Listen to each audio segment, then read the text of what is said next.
اعوذ باللہ من الشیطان الرجیم لا حول ولا قوۃ الا باللہ العلی العظیم بسم اللہ الرحمن الرحیم۔ محترم ناظرین کرام، سلام علیکم ورحمۃ اللہ وبرکاتہ۔ 8 شوال یوم انہدام جنت البقیع اور یوم غربت اور مصیبت کی آپ حضرات کی خدمت میں تعزیت اور تسلیت عرض کرتا ہوں۔ 8 شوال کا دن بہت ہی مصیبت اور غربت کا ہے، وہ اس لیے چونکہ آج سے 98 سال قبل عبدالعزیز ابن سعود نے اپنے وحشیانہ حملے کے ذریعے جو جنت البقیع کی قبرستان پہ ہوا، بہت سی قبروں کو اور بہت سے روضوں کو منہدم کیا اور مسمار کر دیا۔ یہ واقعہ 1344 ہجری میں واقع ہوا تھا اور آج کا 8 شوال کا دن 1443 میں ہے، یعنی 98 سال اس وحشیانہ حملے کے گزر گئے۔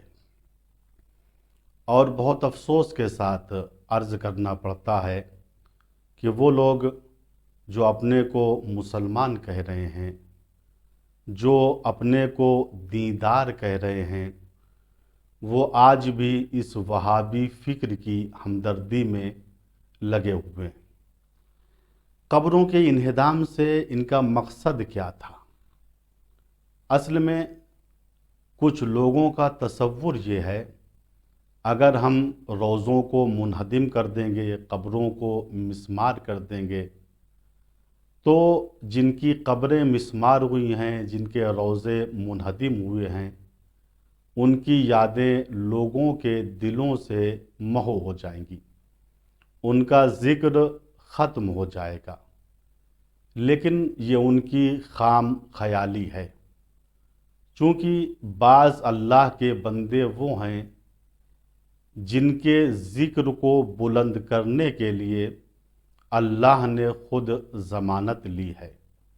وَرَفَعْنَا لَكَ ذِكْرَكَ، اے رسول ہم نے آپ کے ذکر کو بلند کیا۔ جس طریقے سے رسول کا ذکر بلند ہے، اسی طریقے سے اہل بیت رسول کا ذکر بھی قرآنی نقطہ نظر سے بلند ہے۔ نہ رسول کے ذکر کو دلوں سے محو کیا جا سکتا ہے اور نہ آل رسول کے ذکر کو دلوں سے محو کیا جا سکتا ہے، چونکہ یہ وعدہ الہی ہے۔ چنانچہ قرآن کریم میں ارشاد ہو رہا ہے، یریدون لیطفئوا نور اللہ بافواہہم واللہ متم نورہ ولو کرہ الکافرون۔ یہ لوگ یہ چاہتے ہیں اپنی حرکتوں سے کہ نور خدا کو اپنی منہ کی پھونکوں سے بجھا دیں، درحالانکہ اللہ اپنے نور کو مکمل کر کے رہے گا اور اس کو محفوظ رکھے گا، چاہے یہ بات منکران دین پر جتنی ناگوار گزرے۔ جن کی قبروں کو آل سعود نے منہدم کیا، ان کا ذکر آج بھی ہر زبان پر موجود ہے، وہ اس لیے چونکہ وعدہ الہی ہے کہ ان کے ذکر کو بلند رکھا جائے گا۔ جنت البقیع میں جو وحشیانہ حملہ ہوا، اس میں 5 معصوموں کے روضوں کو منہدم کر دیا گیا۔ بی بی سیدہ، امام حسن مجتبیٰ، امام زین العابدین، امام باقر اور امام صادق علیہم السلام، یہ 5 ذوات مقدسہ وہ ہیں جن کو اس وحشیانہ حملے میں اذیت دی گئی، ان کی قبروں کو منہدم کیا گیا۔ درا حالانکہ یہ انبیاء کے گھر ہوں یا اولیاء الہی کے یا ائمہ کے، یہ گھر وہ ہوتے ہیں جن میں چراغ نور الہی روشن ہوتا ہے۔ ان کے ذریعے سے لوگ اللہ کی معرفت حاصل کرتے ہیں۔ چنانچہ سورہ نور کی 36ویں آیہ کریمہ میں ارشاد ہوا، فی بیوتن اذن اللہ ان ترفع ویذکر فیہا اسمہ ویسبح لہ بالغدو والآصال۔ دیکھو، نور الہی کا چراغ ان گھروں میں ہے جن کے بارے میں اللہ کا حکم یہ ہے کہ ان گھروں کو بلند کیا جائے، ہم فزیکی اعتبار سے بلند کیا جائے، اور جس طریقے سے فزیکی اعتبار سے اس کی عمارت لازم ہے، اسی طریقے سے معنوی اور روحانی اعتبار سے اپنے دل و دماغ میں ان قبور اور ان روضوں کو بلند رکھا جائے۔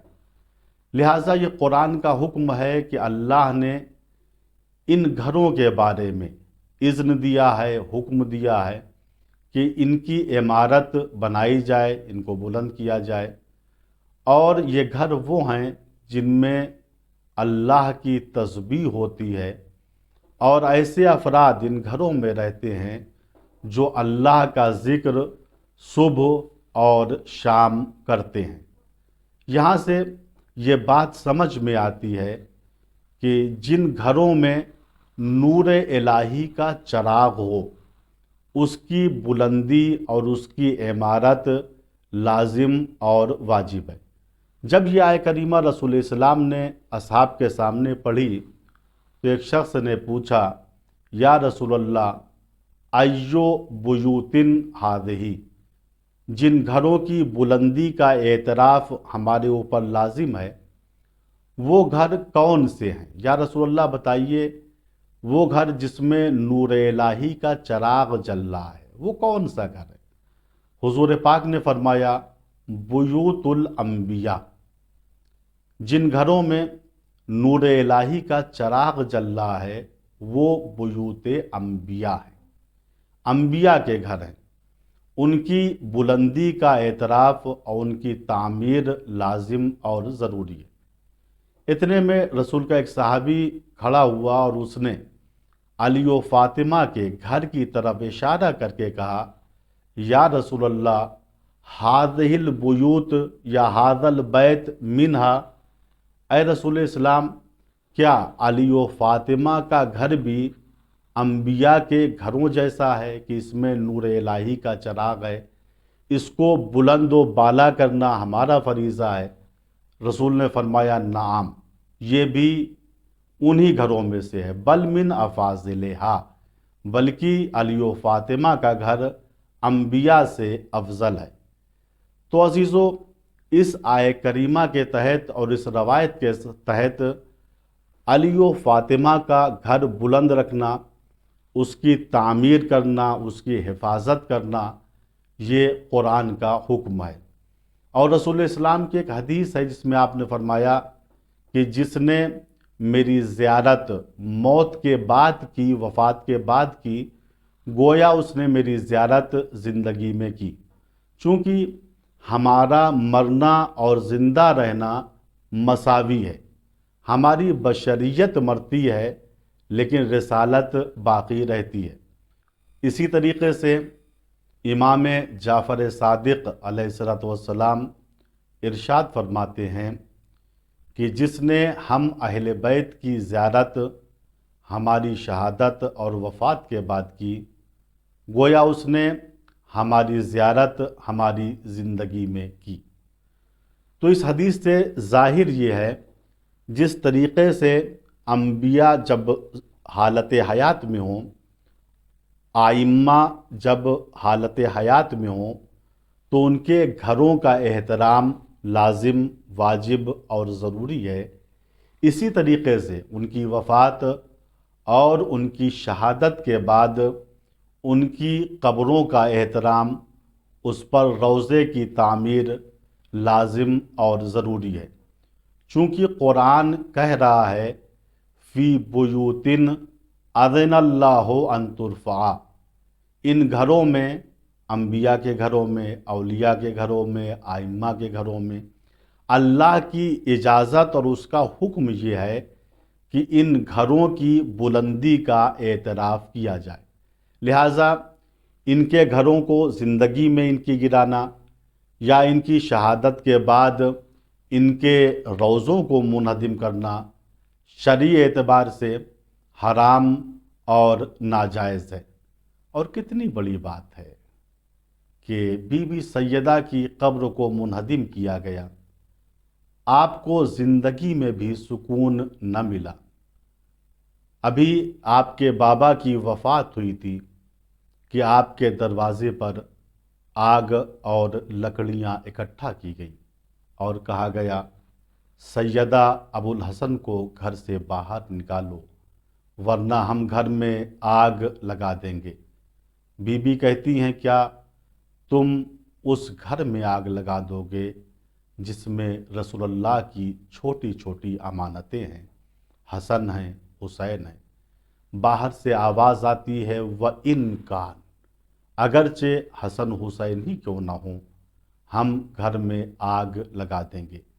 یہ کہتے کہتے دروازے میں لوگوں نے آگ لگائی، جلتا ہوا دروازہ بی بی سیدہ کے پہلو پہ گرایا گیا۔ بی بی نے اپنی پسلیوں کو پکڑا اور آواز دی یا فضۃ خذینی، فضہ دوڑو میری پسلیاں ٹوٹ گئیں، فضہ میرا محسن شہید ہو گیا۔ بی بی کو زندگی میں اس طریقے کی اذیت دی گئی اور آپ کی شہادت کے بعد آپ کو یہ اذیت دی گئی کہ آپ کی قبر کو منہدم کر دیا گیا، اور ہم 98 سال سے مدینے کی گلیوں میں بی بی سیدہ کی قبر کو تلاش کر رہے ہیں۔ اے خاک مدینہ تیری گلیوں میں ابھی تک، اے خاک مدینہ تیری گلیوں میں ابھی تک ہم بنت پیمبر کی لحد ڈھونڈ رہے ہیں۔ وآخر دعوانا ان الحمد للہ رب العالمین، والسلام علیکم ورحمۃ اللہ وبرکاتہ۔